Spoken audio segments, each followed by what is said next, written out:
Yvonne. All right, if we can get everyone to settle down, just strike the gavel. Can you do that now? Now I'm done with the gavel. Welcome to the April monthly OPA meeting. Thank you everyone for making it out. Unfortunately, the sun is still not making it out for us. Hopefully next month, at least it doesn't face the rain like last time a little bit.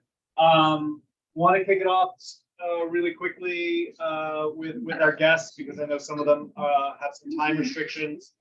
We're going to start with the police department, who is a mix of online and in person, I believe today. Halima, can you hear me, by the way? Awesome. Yes.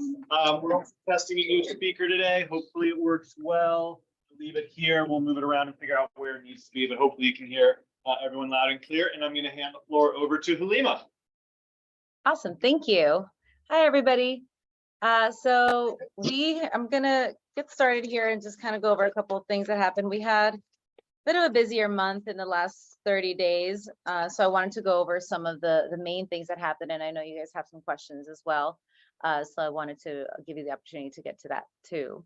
So one of the major incidents that we had was that also involved an arrest was a pickpocketing that happened on March 17th. So it was St. Patrick's Day. So that night going into the early morning of the 18th, there were several people who reported that their cell phones had been stolen while either at the Victorian or Jameson's pub. The individuals were actually found the next day due to people tracking their phones. They were found with over 20 cell phones in their possessions. They had multiple stolen credit cards, identifications, as well as some high-end bags. It was 3 individuals, and there was a press release that was put out on the 20th, I believe. They're still looking for any additional victims. If you were there or know anybody who was a victim of this, make sure that you contact us so that we can put you in touch with the detectives that are involved with the case. But luckily, those people were able to get their property back, and it was a pretty quick turnaround on that one. And then the other major incident is the one that happened on April 4th. And I know that some of you had heard the helicopters in the area. So this was an incident of an attempted carjacking that happened. This was on Lot 4 South. And the individuals, so the victim actually drove off, did not lose his vehicle. The suspects did shoot around towards the car. So the suspects were believed to have come from the LA side. There was another incident that had happened there, and then they came over to this direction. They also believe that he stole another vehicle after this incident happened and then left it somewhere nearby. So we had LAPD helicopters in the area that night as well. So they were looking for their suspects before this incident had happened, and then were aiding us in the process. So that's still an active investigation. And I know that there was a question about how we relay these kind of messages. So normally when there is an imminent threat, there will be something put either, both on social media, and we can put out, have the city put out something through SM alerts. It was determined that it was not an imminent threat to residents at that time. But it is something that if you hear helicopters or an incident or something that sounds odd to you and you just want to know what's going on, if it's safe to go outside, we just want to encourage you to call dispatch and ask them, what's going on, what information can you give me? And they can tell you, it's nothing to worry about, or this is what's going on, based on your location. So that is always an option that's available to any resident or anyone in Santa Monica who may have concerns about things that they've heard about. And then the other aspect to that too is that usually this will be up to the watch commander that's there in that moment. So if the watch commander does determine that they want to put an SM alert out, then they'll call dispatch so that OEM can put out the SM alert. So it just kind of depends on a range of things, what's going on in the city that day, how the incident may impact residents, and what the watch commander ultimately decides to do. And then the last one that I had on here was the catalytic converter theft. So catalytic converter thefts, we normally tend to see sort of an ebb and flow with catalytic converter thefts throughout the year. However, this year we've just seen it continue to spike. We've had several different operations that have been done due to the increase of catalytic converter thefts that we've seen. The price of rhodium per ounce has increased significantly as well, so they're just that much more attractive. We've also held etch and catch events that are a little bit closer together than what we normally do. We tend to usually have these maybe twice a year. So from January to now, we've had two. We've had just more information put out there as well. And we normally see these in the Beat 4 area, so kind of north of Wilshire, this is the highest targeted area, and then followed by Sunset Park. So I just did the data for March for Sunset Park, and I think they have 27 catalytic converter thefts. In the OPA area, we had 7 of them. So, you know, you kind of get the areas that are closer to the borders, the darker streets, residential areas, those are usually the highest hit. Of course, if you know that you have a vehicle that might be on the list of the more targeted vehicles, then it's something to consider and to look into potentially adding a cage or a shield. They also have alarms that people add. So there's several different options out there. So if you have like a Prius, it might be something that's a good idea to consider as well. And those are the main points I want to cover. Before I get to questions, I just want to let Officer Navarro give a little bit here. Hey, so Sean gave us a great idea last meeting. I guess there was a concern or questions as far as, you know, what numbers to call. Do you call 311? Do you call 911? Do you call the tip line? You know, what numbers to call, how to get the best police response.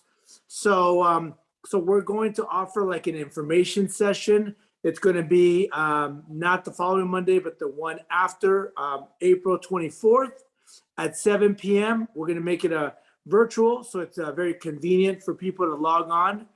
And we're just going to go into just everything about what the different numbers, what they do. Like sometimes it's appropriate to call code enforcement. Sometimes it's appropriate to call the police department. Do you call the 8491 non-emergency or do you call 911? Who do they go to? We're also going to have a segment as far as how to be the best witness and how to the information that we would like from you so that we can dispatch the calls and note them correctly. We're going to also, I used to be a supervisor in a 911 center. So we'll talk about how the dispatchers, how they triage calls, how our priority system works. And at the end of the day, what information that goes into a call is going to give it the best priority or give it the highest priority. The highest priority means the faster police response. So, and then we're going to talk about when to call the police department, when it's appropriate. And then the why, as far as not necessarily why call the police department, but why not call the police department. So often our officers are getting the calls and people are saying, well, you know what? We didn't want to call because we didn't want to bug you guys, or we didn't think a crime had actually happened yet. We want to take the stance of, hey, call. And if it's not a reason for us to respond out there, the dispatchers will politely let you know that.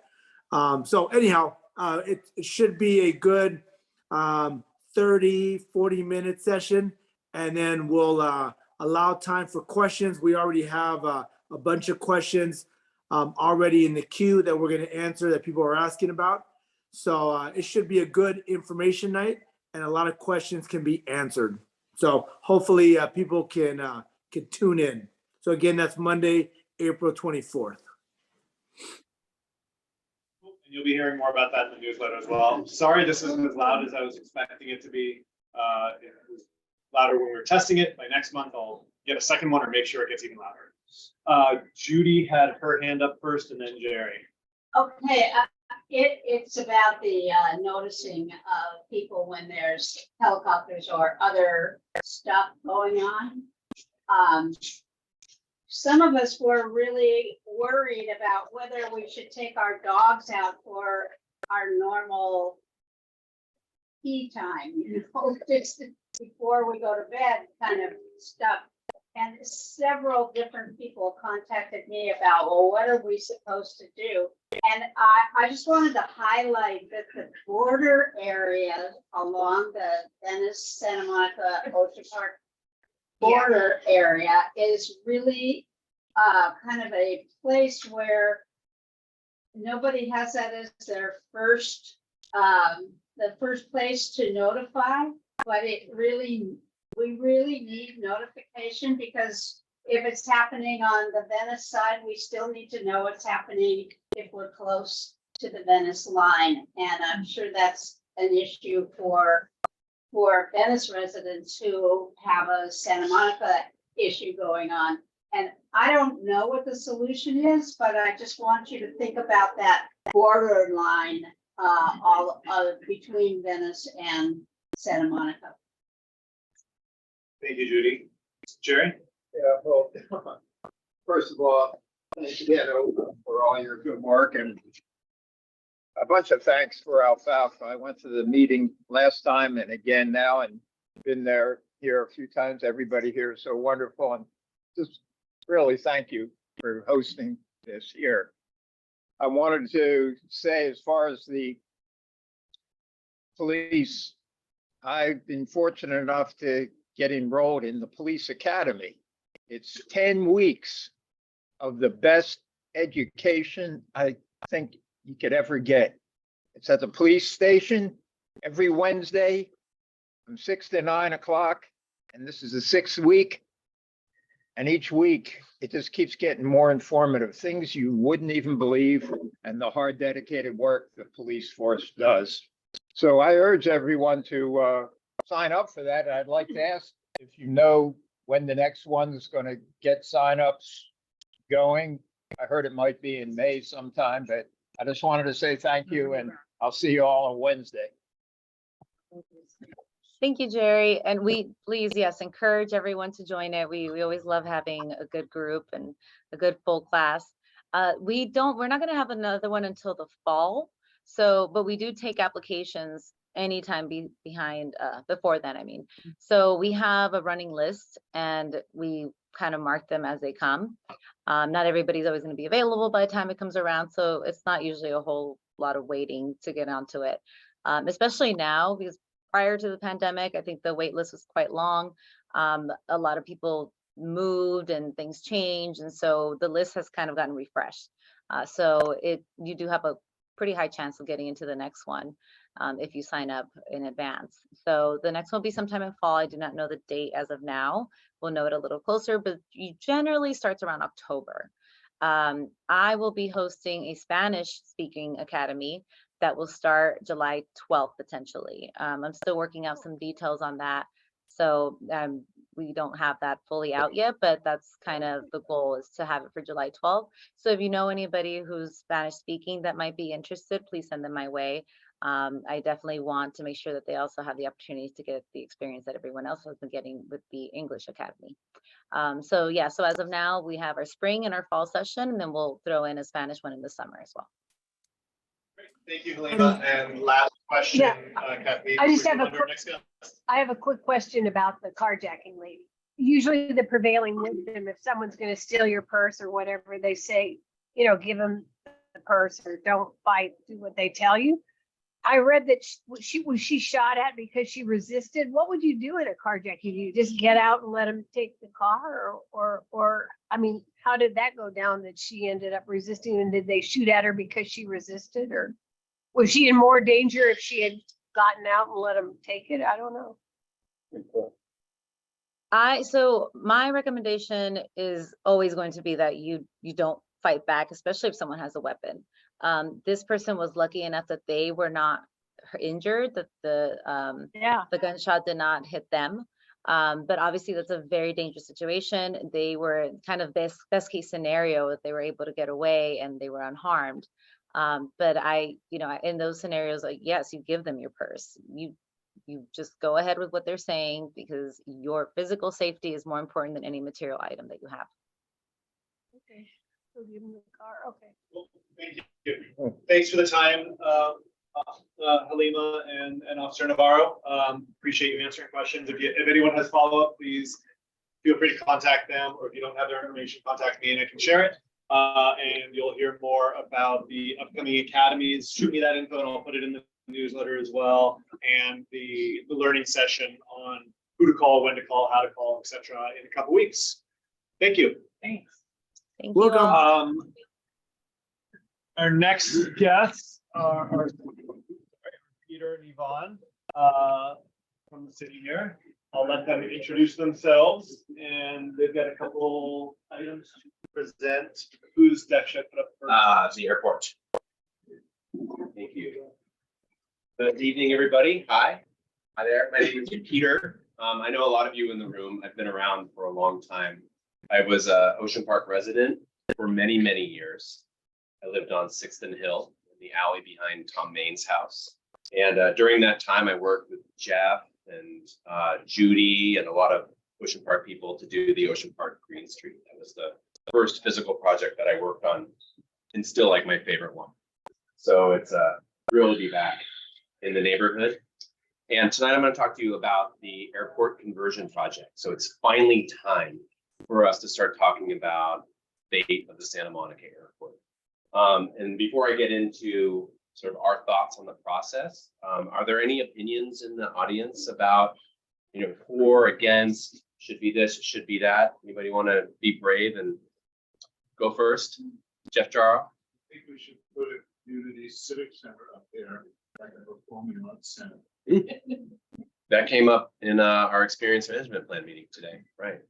Anybody else have any strong feelings this way or the other? Well, When you say for or against, is it kind of done, can become something else? there's a couple steps that the city needs to take. The table is set for airport closure, as I'll describe here in a second. But the big question is, if we do close it, when we do close it, let's say, what becomes of the land? And there's legal parameters, and there's advocacy groups, there's community needs, both now and in the future. So it's a really big deal for the city. Yes, sir. So exit ground, jet fuel, and what strategy? Something holistic, like use mushrooms, shoot up. Maybe. Or I heard someone say. Yeah, no, I mean, it's a valid question. It has been, of course, yeah, it's been a center of industrial production for over 100 years. So the site of that production has shifted over time. A lot of it happened on the business park land.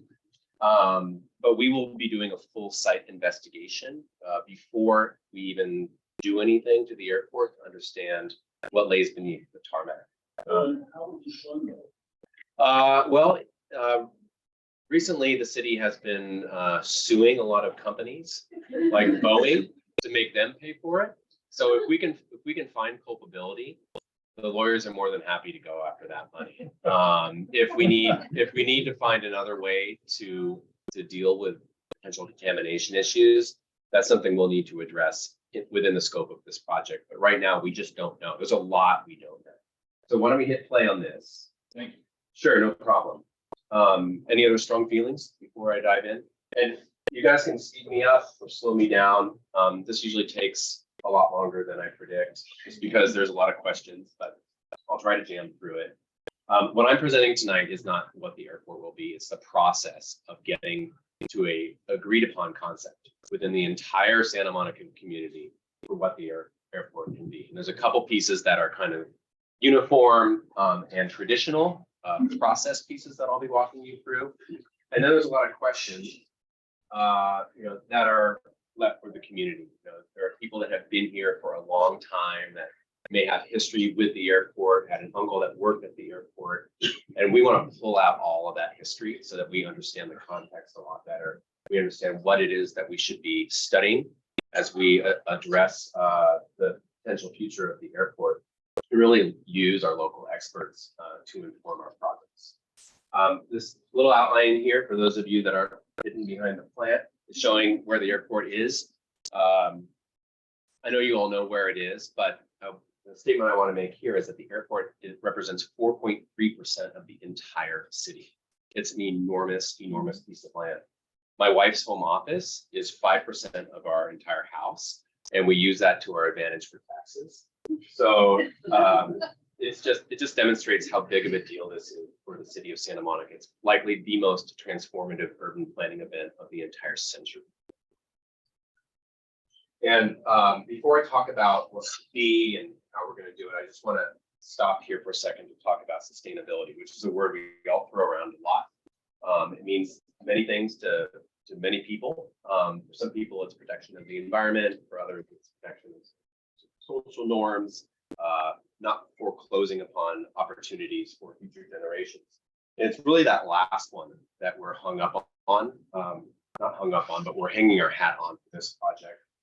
Because of the scale and grandeur of the site, it presents an opportunity for us to think beyond our own lifetimes. Like, we have a chance to do some really incredible work here if we get it right, to provide for our children and our children's children and many generations down the line. So you'll read blog posts or people will opine in the newspapers, I want this built in my lifetime, right? And that's a valid viewpoint, but we have the opportunity to provide for several lifetimes with the 10 million square feet of prime Santa Monica land that's here. So we really want to be careful about being good land managers and stewards of the natural environment, restoring the relationship between humans, wildlife, nature, making sure that we live within our means in terms of water and energy, and providing a place that is equitable, that has equitable access, equitable opportunities for everyone, so that we bring that health and happiness into our community. And so let me move into just the little bit about the airport. Yeah, it's about a tiny bit. There we go. Okay, so this is an aerial of the airport, bird's eye view, and it is one giant contiguous parcel of 227 acres, 10 million square feet. 187 of those acres is tarmac and parking lot, so you can just consider that a bit of a blank canvas. And then the balance is taken up by about 40 acres of buildings, and these are like hangars and some office buildings over here in the north, where it abuts the business park. Sunset Park is the only Santa Monica neighborhood airport. The majority of the airport is ringed by Los Angeles, the Mar Vista neighborhood to the east and the south. Part of it in Los And part of it is in Los Angeles. So this blue line is the city limits line, right? And you see this little eye-shaped wedge. It's about 17 acres that's in LA.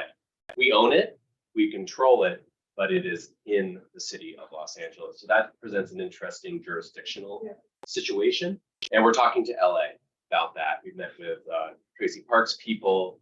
We met with LA City Planning and their city attorney, just to understand, like, what does that really mean when we decide to do something with it. And way back in the day, before it was an airport, it was a park that was purchased by the city using a park bond as early as 1916, I believe. And over time, quickly, as sort of aeronautics became something that was important to American progress, it was quickly converted to an airport. So it was a park next to an airport, and then the airport increased in size. In 1923, when this was inaugurated, it was called Cloverfield, and that's where the word Cloverfield comes from. The movie, the street, the monster, all of that descends from the original naming of our airport land, which is called Cloverfield, named after an aviator who died in World War I. At that time, 50,000 people came out to the inauguration. That was 10% of Los Angeles' entire population. Only 500,000 people in LA at the time, 15,000 people living in Santa Monica. So community is swell. And today, as you are all aware, it's a pretty busy airport, a lot of private aircraft, but there's also a lot more going on there. We have 43 different industry sectors represented there across over 150 businesses. There's the strong aviation component. There's the recreational component. A lot of our kids, or us adults. I played soccer here for many years in the adult league. There's a lot happening there. There are cultural activities like the Museum of Flying, the Ruskin Theater, the picture of me. And the 18th Street Park Center, which is now the master lessor of the city facility, where the majority, almost 50% of all of Santa Monica's art studios are located at the airport.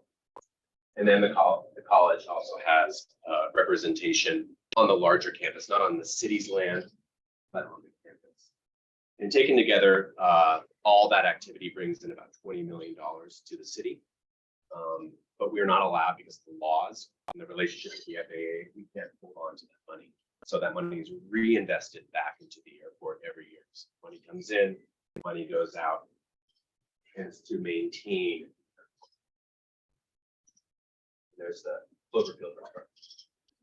We do have the legal authority to close it. This was a long fought battle, 50 years of legal disputes with the FAA. But in 2017, we prevailed. And the contract that was drawn at that time said in 12 years, you can close you have to maintain it for 12 more years, but on December the 31st, 2028, the city has the legal authority to close it. And those are the steps that we'll need to take in order to do so. So we'll have to provide notification to aviation interests. We'll have to let the airplane folks know that they need to move their plane somewhere else. We have to create new laws, so you can't land your aircraft there. But it's pretty much a done deal. What's the risk associated with that? There is no risk, to my understanding, there's no risk associated with our position. No, this was decided at the highest levels, and we have a written contract, and we're being very careful not to violate the contract. So we can't close it before then. That would violate the contract. The question is, what do we do on January 1st, 2029? And that's a bit of a tricky one, because timing is delicate. Question about the revenue. Yeah. You're saying 20 years. Or like Santa Monica doesn't take in any revenue, everything gets reinvested. This is the detail of the city's financing structure. The airport is what's called an enterprise fund. Yvonne behind you, she runs our solid waste stuff, and that's also an enterprise fund. Money that goes into the enterprise fund stays in the enterprise fund. It never comes to the general fund. So money that goes to the airport doesn't turn on the lights on Main Street, doesn't pay for tree trimming, it doesn't do any of the things that we enjoy. It's just continually reinvested in the airport. Airport or other infrastructure. Airport only. It's called the Airport Enterprise Fund. Got the dog park. Not the dog. Fields. Good question. Yeah, it probably does. It probably does. But good question. So like Yvonne's operation, money that we pay for them to pick up our trash and recycling, it's just reinvested in trash and recycling, and it never comes back the other way. A really important consideration for the planning, just thinking about the future, about what can we do with this land. Well, we have Measure LC, which is something that many of us voted for in 2014. This was on the general election cycle. And LC stands for local control. And it was a ballot measure that was approved by voters, 60-40, that said, the city essentially said, we promise not to do anything to the airport without a vote of the people. And there are a few exemptions that were carved out for that allows for the city to develop parks and open space, to rehabilitate or repair existing cultural or educational facilities, and build recreational facilities. Those are the only 3 types of things that can be done to the airport land without big vote of the people. So for those of us that live in the planning world, typically our path to approval is planning commission, city council. Okay, we're good. This one is planning commission, city council, vote of the people. So it's a pretty high standard. It's just something to consider as we talk about what could be. So what we've heard in the past, there's a lot of things about the airport. About a decade ago, we were allowed to plan this area that's outlined here in yellow. I'll step aside for those of you over here. It's called the non-aviation lands, and it was like a little piece of pie, about 40 acres that the Federal Aviation Administration said, you know what? This area doesn't really impact our operations. So the city, you can plan for additional businesses or uses or facilities as long as they're not incompatible with aviation interests. So an effort happened And a big list was created. We wanted better access, green jobs, more open space, urban agriculture, nice things. And it was really, to help serve the neighboring neighborhoods that have very limited services in this neck of the woods. It's very hard to walk here, and there's Sentinella, not a lot going. But perhaps the most captivating idea that came out of that process and Measure LC is this concept of airport park. And that contemplates the full scale conversion of the airport from an airport to a large regional scale park, thing like Central Park in New York. So a really big park. And it begins to address Santa Monica's park efficiency, which we are sort of per capita poor in terms of our parkland. And it sort of sets us up to look at our parks from a hierarchy that descends from the large regional park that has the performance centers, and the sports complexes, and the water features, down to the level of our neighborhood park, like Hotchkiss Park right here. That serves the direct needs. So it's a very compelling, captivating idea, but it's totally without definition. It's just an idea right now. So one of the conversations that will happen in the course of this project is how big is that park? What's in it? What supports it? Parks don't bring in money, and you need money to run a park. So what is supporting this idea? What am I doing? A little lower. Okay. I'll go fast. We did do a little bit of a study before COVID to understand how other cities had dealt with this big park issue. This is on our website, and we reference it heavily in our staff reports and in our longer. No problem. And happy to share this with everyone after the fact. Thanks.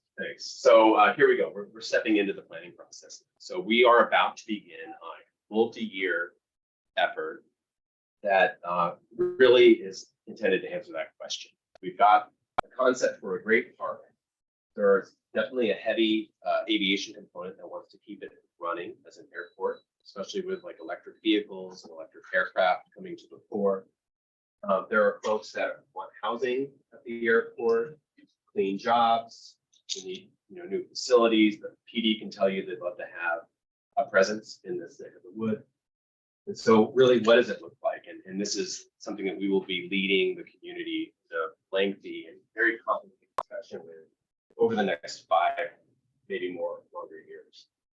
It's also further complicated by the fact that there's some major stuff coming down the pipe in terms of what the state is telling us we need to do. So we all just been through the builder's remedy situation with the housing element.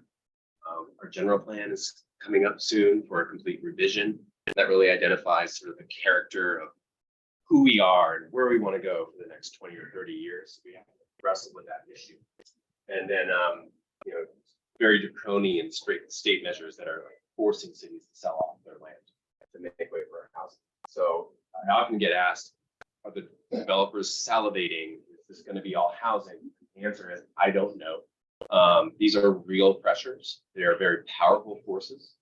The best thing that I can say is that if we have our eyes open and we go through this process with a clear declaration of what we want to get out of this land, that's the best path forward for us. We have a lot of smart people that will help us navigate the process.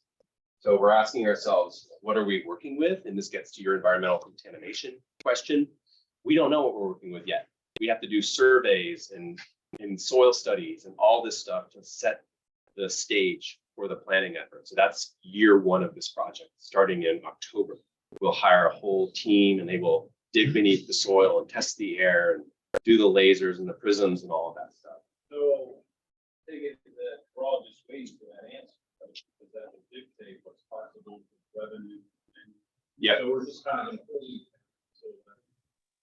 absorb There's some things that we can do now, but we do need to answer this question before we get too far down the road. And we should have started this process 3 years ago, but COVID.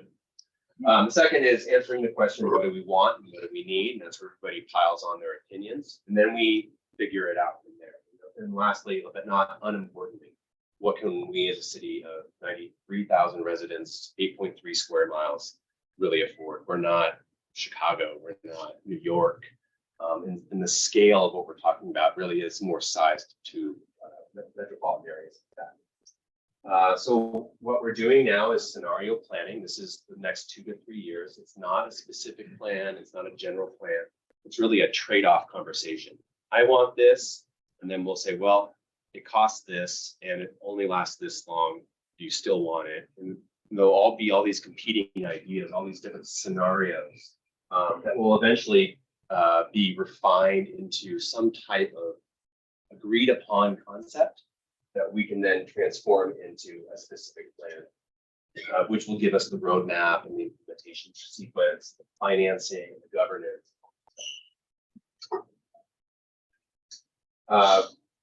The outreach will be epic on this project. This is just a lot of the traditional stuff that we normally do, but this one, Democratic Lottery, is something that's quite different. And it's something that we think this project is really well suited for. And this is a citizen advisory panel that is constituted through a very unique, sort of systematic way. It involves computers and random selection. It's demographically accurate to the demographics of the city, and people are paid for their time. And so the idea is that it removes a lot of barriers to participation and incentivizes people to speak their voice, people that don't typically get out in front of council. So that's exciting for us. And this is my last slide. So here's the process. And this is very optimistic. Remember the target date is December 31st, 2020. So we're here now. We're in this process where we're interviewing consultants, and that process is underway. We should have a good sense of who the team is by the end of summer.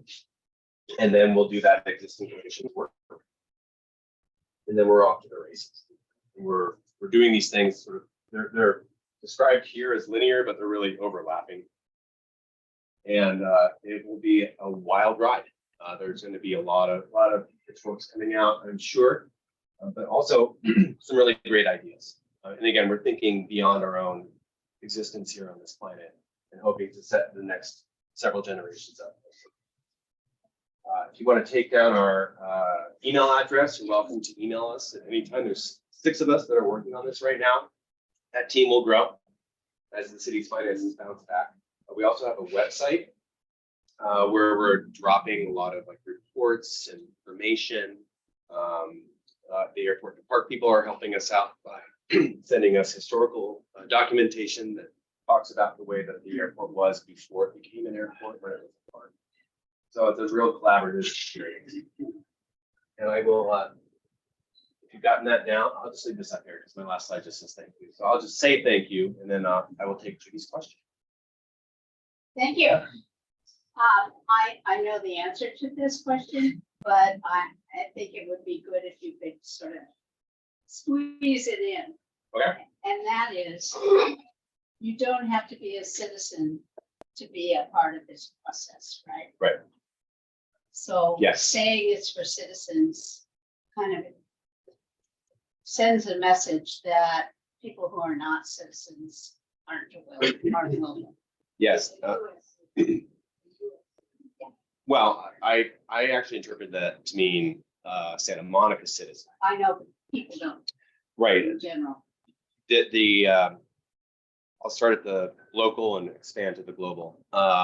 We will be reaching out to Los Angeles, to the folks that live in Mar Vista.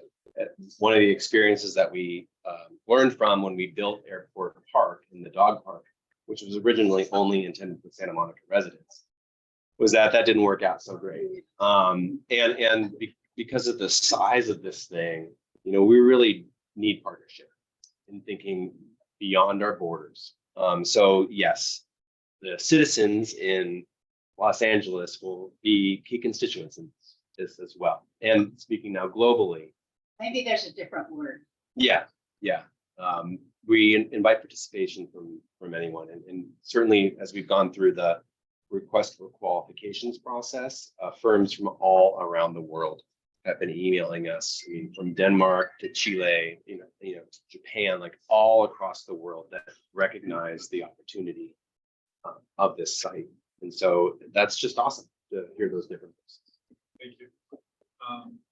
Unless there's another pressing question, we're running super over, so.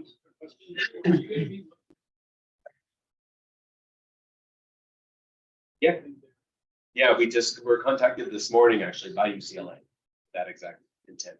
Thank you. Thank you, Peter. I appreciate the time. And Yeah, sorry. giving information that is super One important. last question. I know Peter a long time. I wanted to discuss these projects. And the softballs. Still can't hit them though. Want to introduce Yvonne Yeung, who's also going to speak. I'll pull up your introduce yourself. Thank you, Sean. Good evening, everyone. My name is Yvonne Yeung. Can everybody hear me? Yeah. Awesome, thank you. My name is Yvonne Yeung. I'm your Acting Resource Recovery and Recycling Manager for the City of Santa Monica. Who knows what RRR stands for? I see a hand back there. Very close. Not quite. There's no comma in our division name. It's a very common misconception. So RRR stands for Resource Recovery and Recycling. And the naming of our division is very intentional because in our world, we believe that a lot of the stuff that people throw away are not just trash. They're actually resources that can be recovered. So resource recovery. And after we collect them, then we recycle them. But what we also believe is before you throw things away, I think we can all take a step back and reassess our lifestyle and some of our consumption choices to see if we can reduce or refuse waste to begin with. So I'm just going to start with that, and I'm your RRR manager. Very happy to be here tonight. Thank you so much for having me. I also have two team members from my team here. I have Ryan Kramer, one of my senior analysts, who's here to answer your questions. I also have Neil Shapiro, our other senior analyst and our zero waste team supervisor. Neil is unable to be here in person tonight, but he's on Zoom. So if you have any questions that's related to recycling, zero waste, organics, composting, feel free to raise your hand and Neil will try to answer your questions. Or you can email us after this meeting at zerowaste@santamonica.gov. I also have my daughter here with me because it's going to be a long night and I have no childcare tonight. So thank you so much for having us. All right, so I'm here tonight to meet with the Ocean Park neighbors to talk about our 5-year solid waste rate study.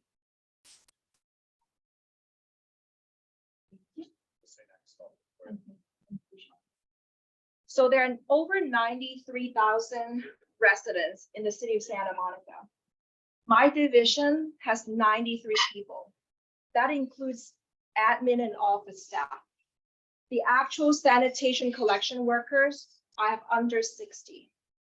So that's one RRR essential worker serving over 1,500 residents every single day.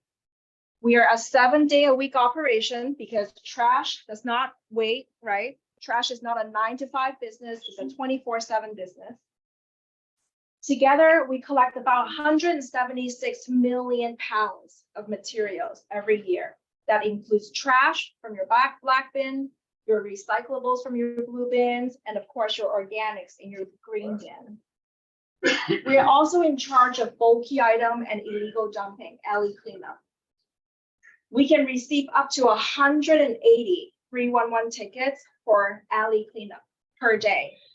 And I have a crew of 3 people on a good day, taking care of 180 alley cleanup requests. On days that I'm short-staffed, I'm down to 1 person. As a matter of fact, illegal dumping and bulky item cleanup is the #1 most requested 311 in the entire city. So when I first learned of this statistic, I was amazed. It was the #1 request citywide. We also host citywide year-round recycling events. Who here have attended one of our paper shredding events? Our e-waste collection paper shredding. Great, thank you. Compost giveaway. We host them on a quarterly basis. Thank you. When's the next one? The next one, can we check on the next one? We just had one, I know. Right, we just had one for the, Neil is very thoughtful. He planned it around, he's an avid gardener, so he planned it around the planting season. So we'll check on the next one and get back to you. So all of these events and all of these services are provided for or funded by your trash bill, if you will, by your city utility bill. Next slide, please. So where do our revenues come from? Most of it, in one word, 2 words, comes from your trash bill, from your utility bill. It's important to understand that, like Peter was saying, that RRR is what they call an enterprise fund. What that means is financially and legally, we are our own separate entity. We are completely independent from the general fund. What that means is we're not competing for the same resources that fund your police, your fire, your after-school program, or your library services. But what that also means is we receive 0 subsidy from the general fund. What that means is we have to be completely financially self-sustaining. Every dollar that I use to keep the light on and make payroll for these sanitation workers, 92% of that comes from your garbage bill. The other, a few percent, comes from plan checks and other services that we provide. Because none of the sales tax, property tax, or hotel tax come to RRR. We're completely a separate legal and financial entity. Where do we spend our money on? As you can imagine, sanitation service is incredibly labor intensive, right? These sanitation workers don't have the luxury to work from home. Your garbage and your recycling cannot be picked up by robots, at least not yet. So it's an incredibly labor intensive service. So 33% of our budget, about $37 million budget per year, is spent on labor, on the sanitation workers. The other 1/3 is spent on the trucks, these collection trucks. And about 23% is spent on what we call post-collection processes, meaning that after our sanitation workers collect the materials have to go somewhere. So the black bin materials go to a landfill, blue bin materials go to a recycling facility down in Long Beach, and the green bin materials go to a composting facility in Sun Valley, where your materials are composted. And then on a quarterly basis, we come back and give you free compost. June 10th and 11th. Thank you. June 10th and 11th. Thank you, Neil. COVID-19. So the rates that we are charging today, we've been charging since 2019. As a matter of fact, in the beginning of 2020, we were getting ready, the city was getting ready to adjust our rates, and then COVID happened. At that time, the city made a very conscious decision to protect ratepayers. A lot of people were facing hardships, financial uncertainties. So the city made a very careful and thoughtful decision to freeze the rate and stop the project. While COVID lasted way longer than anybody expected, because of that, we froze our rates for not 1 year, not 2 years, but 3 years straight. So your solid waste rate that you're paying today is the exact same rate that you've been paying since 2019. So I invite everybody to think about how much we used to pay for eggs or milk or gas back in 2019 as compared to what we are paying for those items today.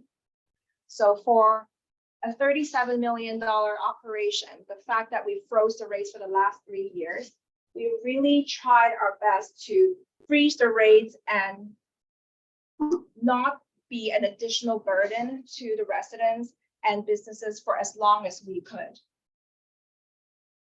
So at this point, we basically have to dip into reserves, unfortunately, because at the same time, the cost of doing business and inflation increase our expenses and our ability to keep the lights on.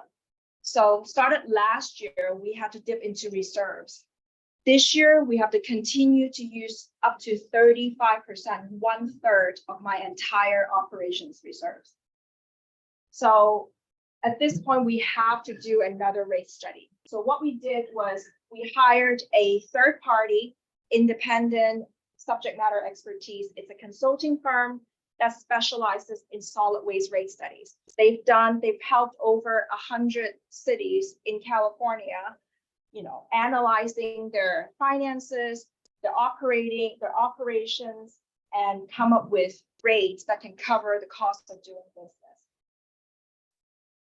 So together we crunched the numbers, we did our financial analysis, and we brought our findings to the city council at the February 28th council meeting.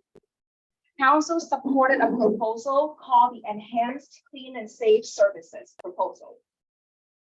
Picture here, I took some of these pictures, and these are some of our workers, very hardworking workers.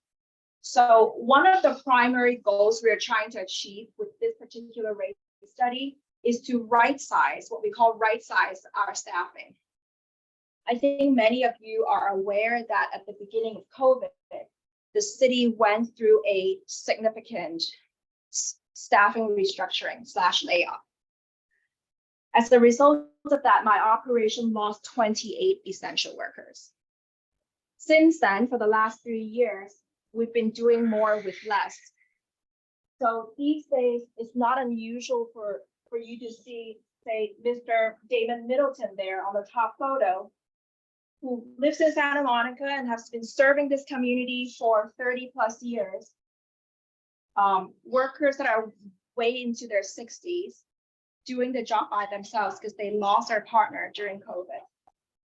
And as you can imagine, this trend is simply not sustainable in the long run. So with what we are proposing, Just a heads up, we're running way over. okay. So what we are trying to achieve with this rate study is to right-size our staffing level and to also meet the state mandate on organics recycling. The state of California introduced a new law last year called Senate Bill 1383, which basically mandates every California city to recycle their organics, your food waste, your green waste.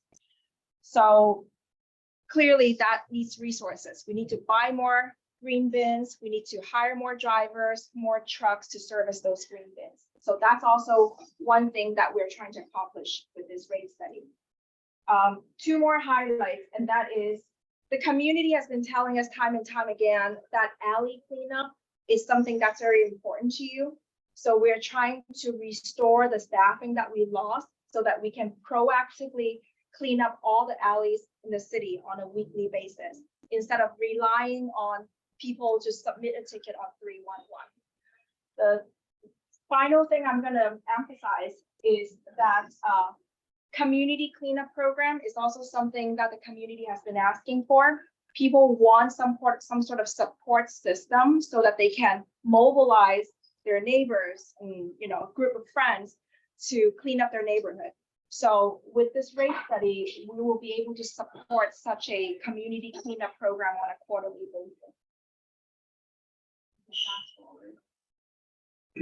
So bottom line is what we are proposing, the rate increase is probably about $6 for single family home per month.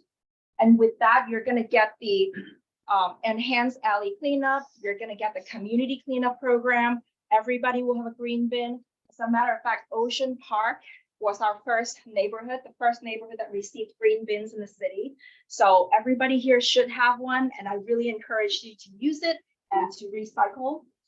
And when it comes to multifamily, you're talking about, it depends on the size of the building, but it comes down to about $3 per unit for the increase, right? So it's really nominal. We really try to keep it as reasonable as possible. So even with the rate increase that we're proposing, for those of you that can see the screen, Santa Monica's rates are still among the lowest of all 88 cities in California. We're only showcasing some of the cities here, some of the larger cities here, to show you that we really are trying as hard as we can to keep the rates low. And with that, so our next step, so we are meeting with, all the neighborhood groups in the city. We are talking to the business community. Our next step is to go back to council for the public hearing.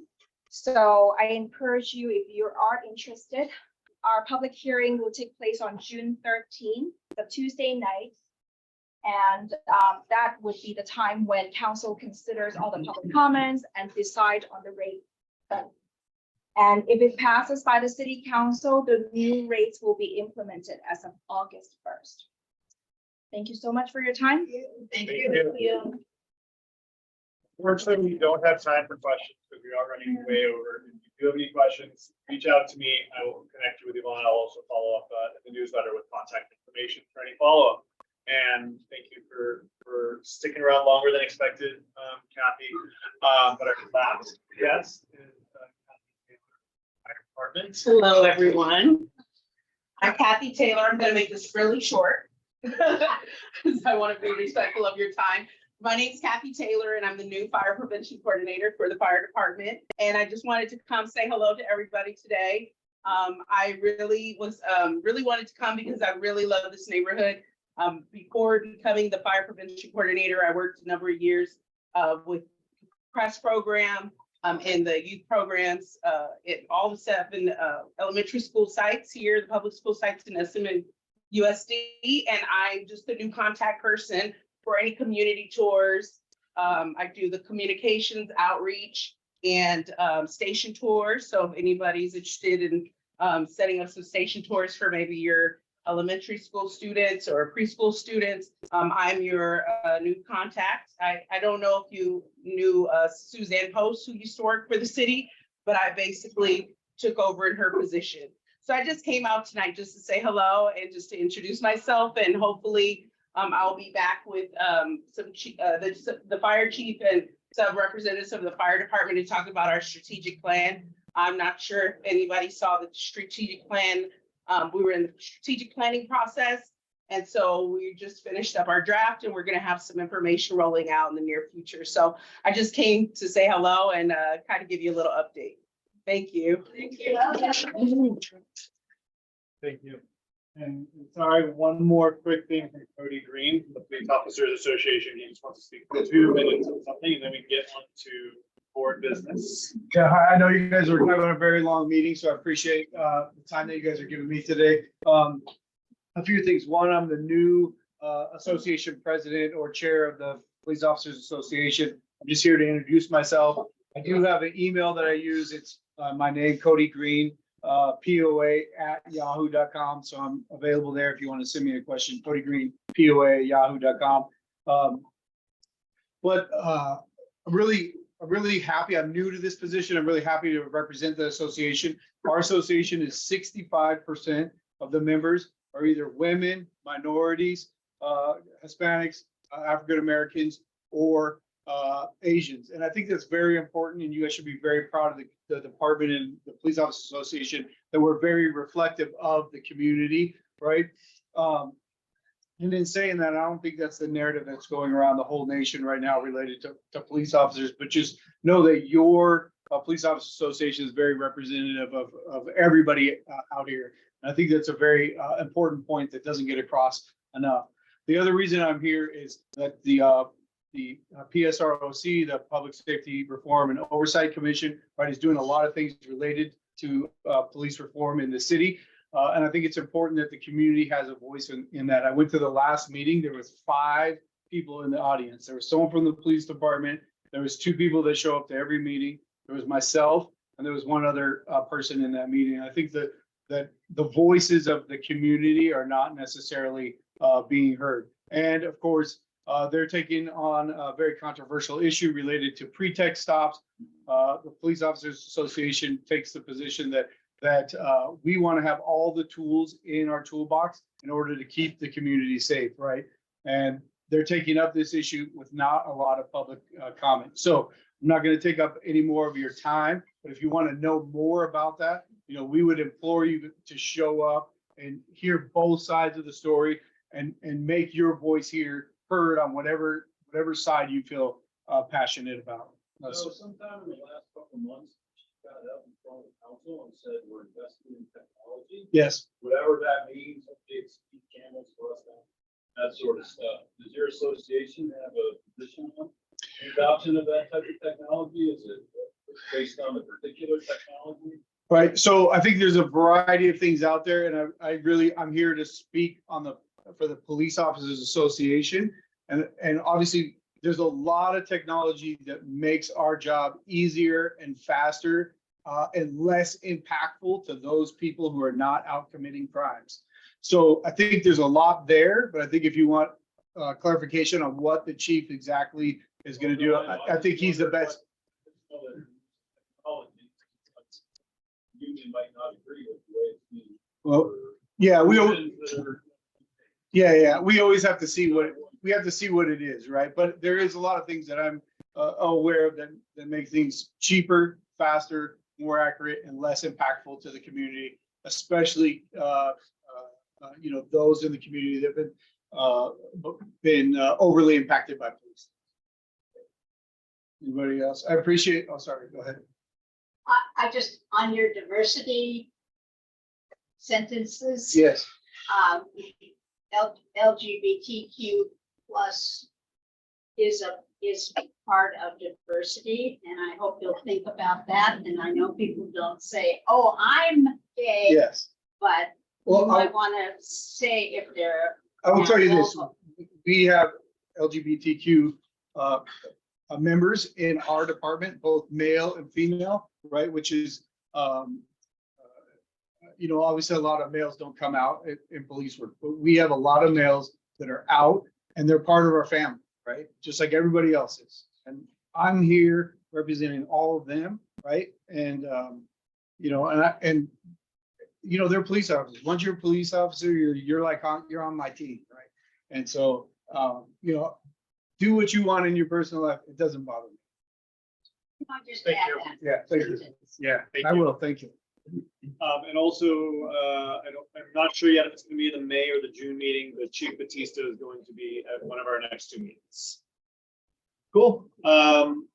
Let's get on to some board business. A little bit later start than expected, but thank you. It was some really good and important information. Kicking off with executive reports, I want to toss the floor over to Patty to give some grant and finance updates. Okay. We have both of our major grants are in play right now. The neighborhood grant from Santa Monica, we received $7,000, and the county grant, we also received another $5,000. Christine and I are working together to get the items that we agreed upon getting with the community grant, and we'll be working with the neighborhood grant, which actually needs to be completed by the middle of June. So we're going to town on it, right? Okay. Anything else on grants or finance? Let's go. Well, I applied for another one. I haven't heard anything. Great. We're also looking into doing a document purge. We have a boatload of stuff in our storage facility. We're looking to do a new storage facility as well because that's busting at the seams. The executive committee's initial thought was to be able to purge anything that's older than 7 years.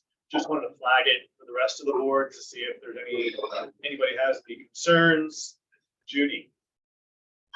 I would have a concern about the history being kept somehow, and the History Museum might be interested in archiving some of that. Good to know. That's a good thought. Cool. Any other feedback on that? If anyone has any connections to the storage rental that's underneath the old One West Bank, we're thinking about looking into that. So please hit me up if you know somebody. Jumping over to communications. Nothing to report from the newsletter. Readership is continuing to be strong, engagement strong, playing strong as always. People click most on food and real estate items.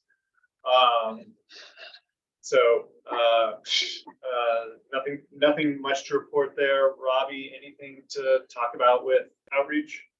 Yeah, I think next month would be a good opportunity to want to report back on the social media outreach. Nothing really. Cool. You may or may not see some hyper-targeted Facebook or Google ads next few weeks as we're testing that. As I've talked with a couple of people tonight about our newsletter, it's great that our newsletter reaches 2,000 people, but there's nearly 20,000 people in Ocean. And one major priority is to try and expand people that are aware of us, connected, better connected with the community. So that's what we're working on that way. Yeah, so I guess the one thing I could say is if anybody does that on a regular basis and wants to help us out more, we'd love to chat with you and see if you can support. So. Cool. Moving over to member engagement, Chris could not be here tonight. You want the member count? Yep, but I'm just checking, Chris, you're not on the Zoom, are you? Cool. Starting with member count, Patty. Okay, our membership right now is 275 memberships with additional 50 odd people who are part of a household. In the past 3 months, we had 13 new members. We have people who I try to chase who need to renew. By the way, if you would like to join OPA, I'm here with my little OPA kit here for membership, and I'd be very happy to help you with that. So anyone who would like to can see me after the meeting. Thank you. I know Chris is working on getting some happy hours started this month, so stay tuned on that. Might do it in coordination with the food truck lot coming back on Wednesday nights as we did last year. So pay attention to the newsletter over the next couple of weeks on that. And other events, probably one of the main areas of focus over the summer is going to be sharing an open Main Street. We'll come back to that in just a moment when we get to the Main Street Task Force. Jeff, anything to talk about with 4th of July parade yet?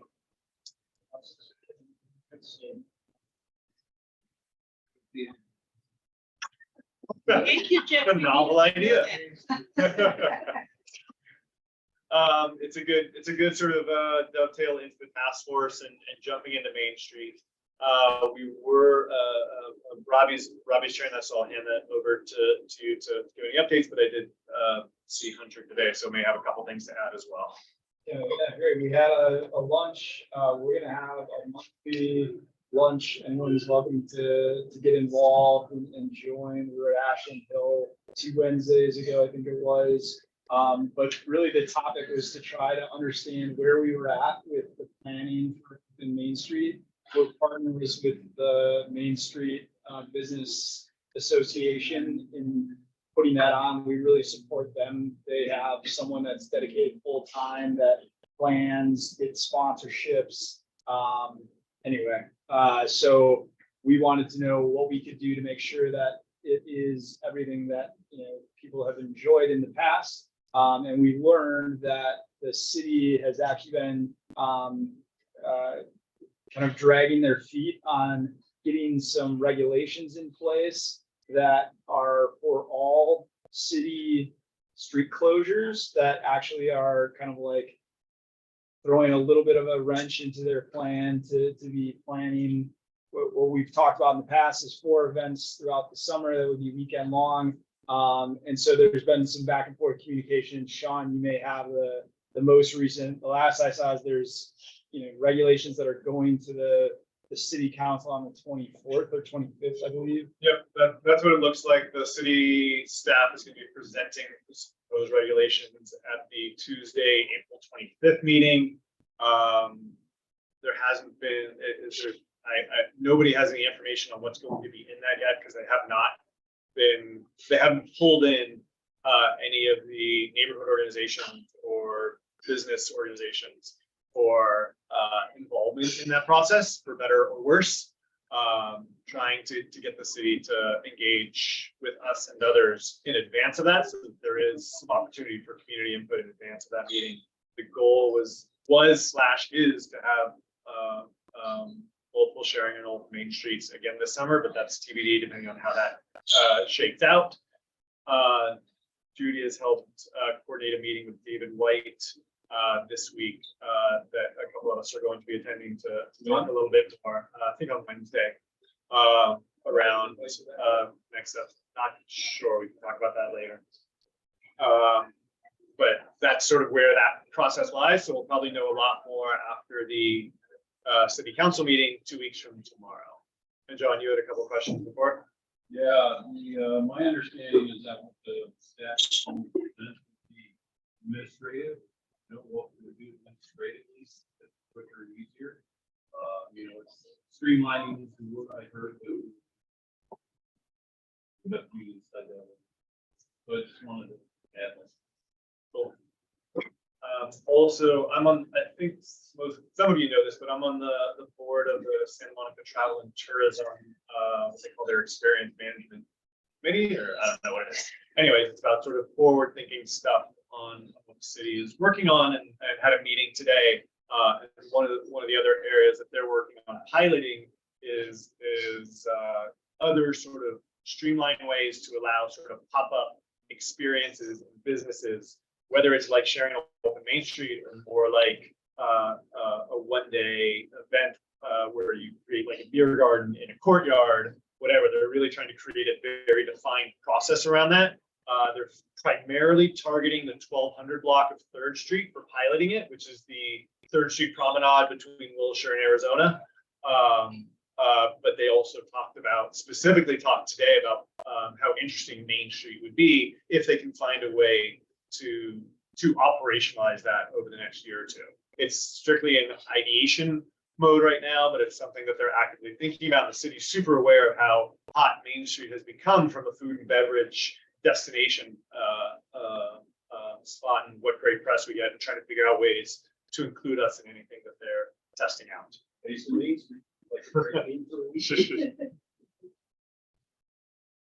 Any other thoughts, questions, input on all things Main Street? Cool. Jumping into arts. Yeah, a few updates from our last meeting. We identified working with the Heritage Museum, as Sean mentioned, they're bringing back, and it was in the newsletter, they're bringing back their food trucks on Wednesday nights at the parking lot they share with the Victorian. So that will start this week. Keep an eye out for that. And then I'll be meeting with them next week. So we'll have some updates from out of that on how we can partner with them a little better and promote what they're doing. Potentially have some collaboration with them. We also had identified Richard Orton and his POP memorial. He did get the Parks and Rec or Rec and Parks letter out to the city. We're looking to get a copy of that from him, see if that's something that we want to mirror to some extent, support that as well. Just waiting to hear back from him. We had identified some level of Ocean Park-based walking tour. So walking into today's meeting, Patty let me know that the Conservancy is working with Mark Gorman on a Main Street tour. So we will, Mark, I'll be following up with you. This is my update to you on how on how OPA can help support you on that. And if there's an opportunity for us just to lend a helping hand or whatever that may be. Art of Recovery, which has been another source of financial support as well as artist support for us, is just kind of on hiatus right now as they get their funding for their next fiscal, which will kick off in fall. So no updates from that. We won't be having a meeting. Our normal meetings are Thursday right after this meeting, but we won't be having a meeting this Thursday. So we probably won't have an arts task force in April. If it gets rescheduled as opposed to canceled, Sean, I'll let you know. Cool, thank you. Diversity, Ian, anything to bring up? Everything I said, we continue to team with them.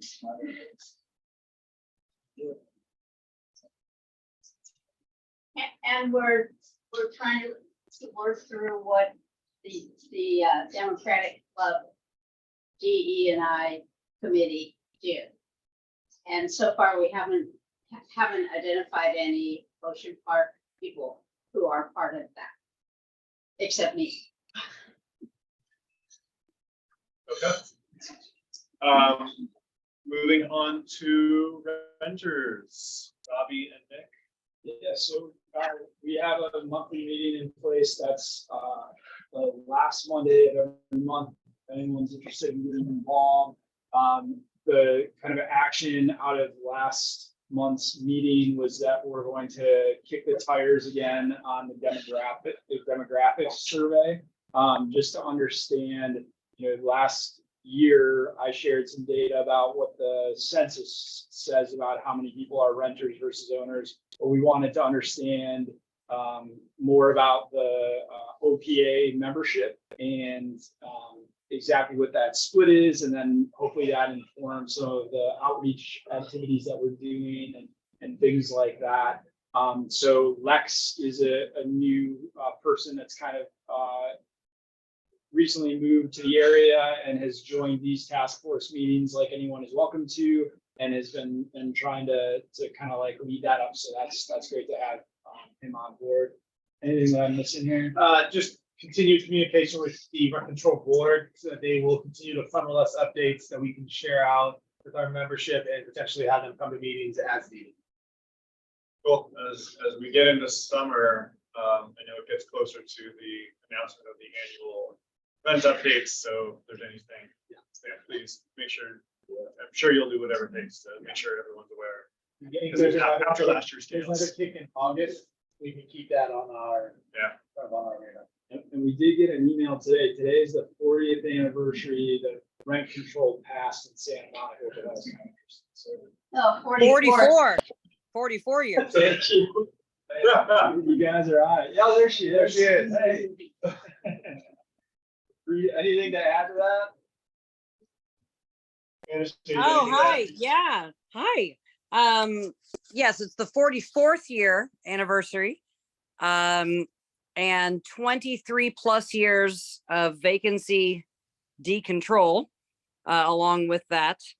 And this Thursday, we have a rent board meeting where we are presenting the most popular report in town, the annual report for renters. So, and for our housing stock.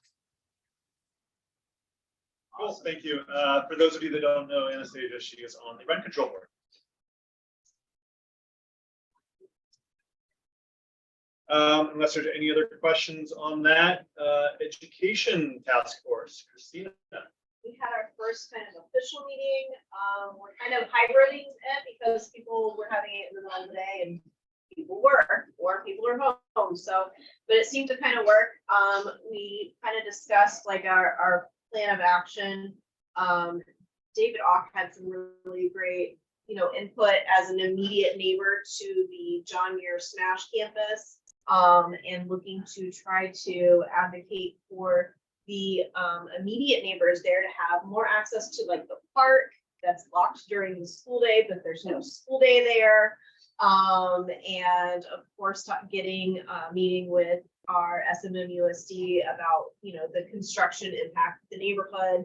And then as far as what's coming to that campus, we were looking at hosting an evening meeting and a daytime meeting, like at a park, and then also offering a virtual to see if we can get parents of some of our younger members of the Ocean Park neighborhood going to the preschools and inviting them to the meetings to get some of their input on what they would ideally like to see on that campus that we can then take to Dr. Richardson as the since he's kind of leading the path until there's a superintendent there. So yeah, that's kind of what's going on.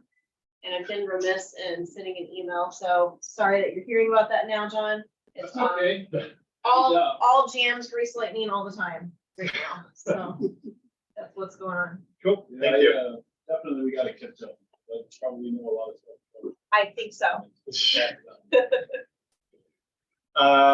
Homeless, Nick and Robbie. Anything to discuss? And Aaron, sorry.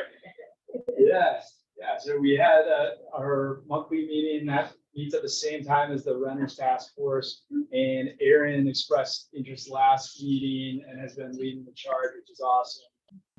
Do you want to talk a little bit about what we've accomplished?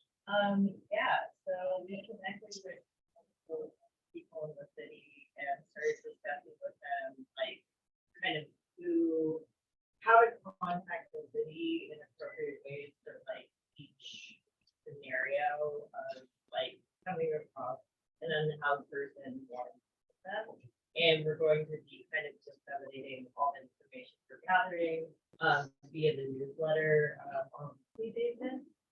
And we're also planning a talk. I forget what date it is. Officer Navarro spoke to that before you got here. So Tuesday, April 24th. Yeah, and I was the meeting, but I would love to. Thank you. Thanks for jumping in and helping there. If you have any, if you don't know Aaron's contact info, shoot Robbie, Nick, or I an email if you have anything you want to add for that learning session with police around who to call and when. I think that's it for the task forces. Moving on to special agenda items, sort of just open discussion. The AIDS Life Cycle Finish Line Festival. That is going to be June 10th in Ocean Park, or at least the beach part of Ocean Park. As many of you know, because we had them speak last year when they were looking to do the planning. The AIDS Life Cycle bike ride, like week-long bike ride from the Bay Area down to here, is going to end in Santa Monica this year, and there's going to be a large festival celebrating the end of that. And they are actively looking for volunteers interested in helping out, and local businesses interested in participating in some way. I put it in the last newsletter, but reach out to me if you missed that and you want to get involved in some way or know someone who wants to get involved. John, you had your hand up. Are you getting any support from Hunter? Not that I'm aware of, but I think they're in touch with him directly. But I should follow up and make sure of that. Yep. It's a good point. I'll make a note to make sure he's in the loop on that, because I'm not sure if he is. So that's going to be June 10th. So mark the calendar. Should be a fun day. Also, just want to acknowledge some new faces in the crowd and some faces that haven't been here for a while. So if you want to introduce yourself, feel free, but there's no pressure. Mark, thank you for coming. Good to see you again. Anyone else want to say hi to the group if it's your first time or first time in a while? No First pressure. time in a while. This is the first meeting I've been to. I'm Cathy Taylor. I'm the treasurer. For those of you who don't know me after all the years I've done this, it's nice to be in person. Thank you. Nice. My name's Todd Erlinson. I know some of you. I'm here with my wife, Lee Erlinson, formerly Sherry. I'm an architect in town. We live up on Ashland by Lincoln. Been here 25 years. Excited to hear all the things you guys are doing and much appreciated. We really brought back through the newsletter, really kept us connected during the pandemic and since then. Awesome. Thank you. Thanks for that. We had some really good feedback from you earlier when we were just chatting, because one of the things I focus on is how do we get the newsletter to go from 2,000 people to 15,000 people. Thanks for the input.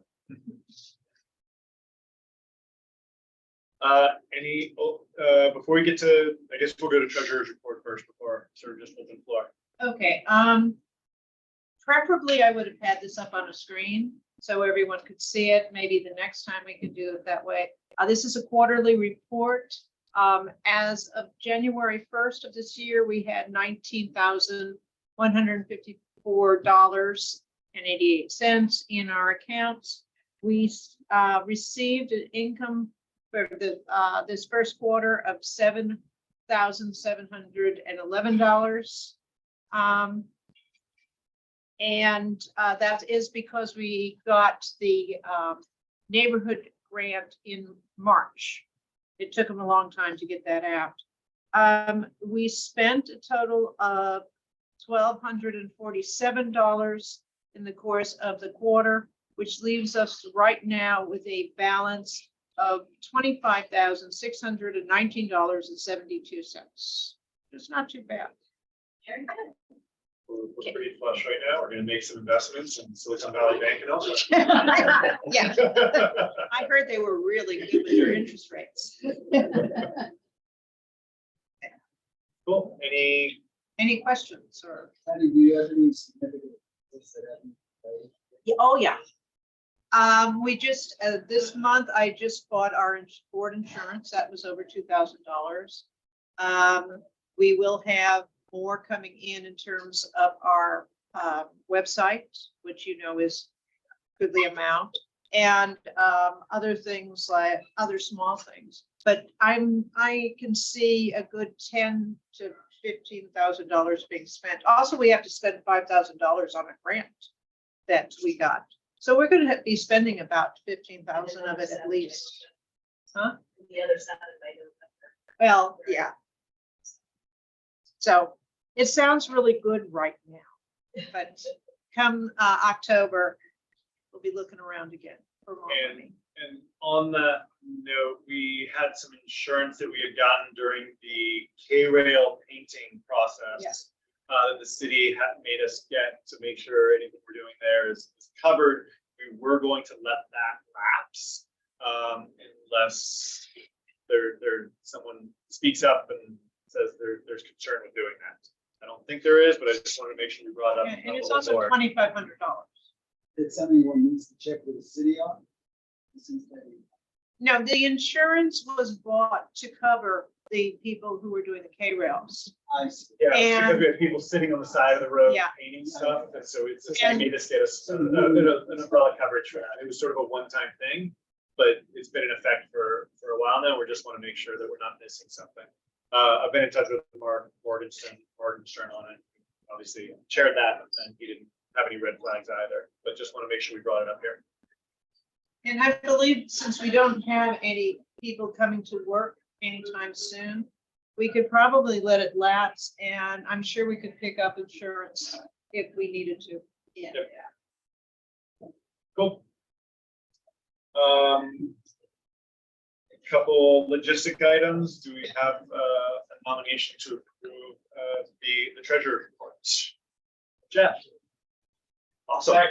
Seconded by Nick. All in favor, board members only. Aye, any objections? All right, passed. Christina shared the minutes from last month. We have a nomination to approve the minutes from the March meeting. Patty, do we have a second? Hello. Yeah, Robbie, this should fly. All in favor? Any opposed? I just didn't stand there. All right, Ian abstains. Cool. And wow, with 1 minute to spare. Any open items or anything sort of open floor you want to bring up, Kathleen?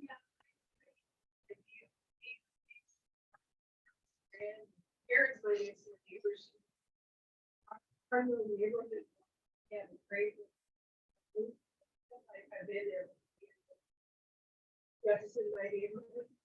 And a nurse, I talked to a nurse and she said, we have seniors who are dying of loneliness. I said, here in Santa Monica, she said, yes. And I work with a lot of millennials and Gen Zs who are also experiencing terrible isolation and what have you. So I would just like other parts in Ocean Park, starting with OPA, that our territory, to have what we have. So I started researching, just reminded Robbie, if you haven't have it, I started finding, is there already a grid or an overlay that creates the blocks into little micro communities that exist? Like, because there's so many uses besides fun and such. Your stuff, okay, then I can do that. And I went to different departments, the police, and the city, and they said no. So if anybody has any ideas on how to, number one things to do to build relationship to be one another. I'm the lead for next door. That's a little bit, but that's still a big area. It needs broken down, but it just makes life so much more pleasant and interesting, and it's very valuable in case of emergency. disaster and crime watch and all that, but also to have fun and just improve the quality of life and mental. So Thank you. I'm open to all. Just, I'm sure this isn't a good idea, but I've had it a long time in my neighborhood to do a block party. Yeah. And so I did, it's much easier now, you can do it on the website and, and it's all that stuff. And, neighbors that have been in that house for 70 years, and the apartment for 50 years, and didn't know each other. It was just a beautiful day. So now we're gonna keep that going. Great.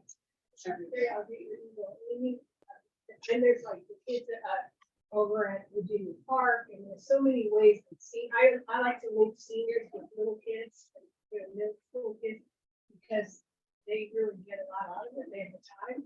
So all ideas are to make it fun and productive. I live in LA, but the next door in my area, they do like porch, like coffee on the porch, like, and everybody just like shows up with you bring your cup and like you just have coffee and you hang out on somebody's porch. And there's in that area there's like a lot of craftsmen, so you have a bigger porch. But even just like they doing like a pic, like even if you don't have that area, it's like bring a blanket and hang out on somebody's grass, So, I mean, I saw it on next door, but there's people sometimes put sandwich boards out or they make signs, I think, I know my neighborhood has been gentrified a lot. I grew up in Jefferson Park. And so a lot of people are moving over there and a lot of people are always walking their dogs now and things like that. And so, I grew up in a house my whole life and we always would just kind of, somebody going away, like the person next door would like come over and house it. I was lucky because my parents, when they moved in that area, our family, my mom's from Nicaragua and everybody in Nicaragua kind of lives across the street and down the street. So when her family moved, they were lucky enough to purchase homes like in the neighborhood. But even with us having family members that lived across the street, we always became really close with our next door neighbors and just always looked out for each other. And I think that just comes from like just talking to one another, you know what I mean? And just like kind of reaching out and just kind of getting out of your comfort zone, and not only when something bad happens and everybody kind of comes out to look for something, but just kind of natural, you know what I mean? Like you're always going to see probably the same person go out for a walk at the same time. And it's just reaching out. Thank you, Cathy. We ordered some fireworks to conclude the meeting. The next meeting is Monday, May 8th. It's probably going to be here again. We're planning on having VO scooters here for people to play with and learn more about in terms of what they've got up to next. Want to thank Alfalfa for their space, and they also gave us the donuts tonight. So please thank them on your way out. And do we have a motion? Thank you. Ian with the motion to adjourn. Do we have a second? Thank you. All in favor? Yes. 2 no opposed. Have a great night, all. Thank you. If you want to take some salad home, we do have some extra. And if you'd like to join OPA or renew, Yep. I'll be here for a couple minutes. I want to get done up.